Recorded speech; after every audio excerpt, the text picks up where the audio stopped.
দেখছেন বার্তা এক নজর। হুগলি জেলার শ্রীরামপুর থানার পেয়ারাপুরে দিল্লির রোড সংলগ্ন একটি গেঞ্জি কারখানায় আজ দুপুরে আকস্মিকভাবে আগুন লাগে। খবর পেয়ে ছুটে আসে শ্রীরামপুর থানার পুলিশ ও ঘটনাস্থলে দ্রুত পৌঁছায় দমকলের 4টি ইঞ্জিন। দমকল কর্মীদের তৎপরতায় দীর্ঘ প্রচেষ্টার পর অবশেষে আগুন নিয়ন্ত্রণে আসে। জানা গেছে, এই কারখানায় পশ্চিমবঙ্গ সরকারের উৎকর্ষ বাংলা প্রকল্পের উদ্যোগে বিনামূল্যে রেডিমেড পোশাক তৈরির প্রশিক্ষণ দেওয়া হয়।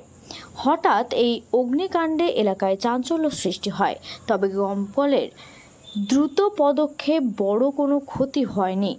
উপস্থিত নিয়ন্ত্রণে আসে পুরো বিষয়টি খতিয়ে দেখে দমকলের আধিকারিকেরা। এখন তো কাজ হচ্ছে, এখন তো আর আগুন লাগার কারণ আমরা জানতে পারবো না। আমরা ওদের অথরিটি যারা আছে তাদের সাথে কথাবার্তা বলবো।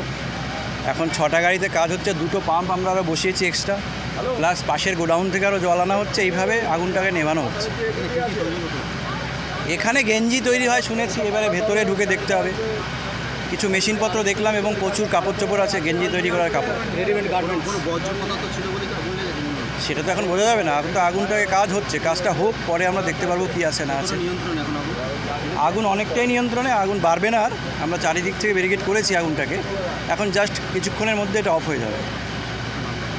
আমি Ranjan Kumar Ghosh, divisional fire officer Hooghly. আমার সঙ্গে আছে ওসি বিশ্বজিৎ মণ্ডল, ডানকুনি এফএস।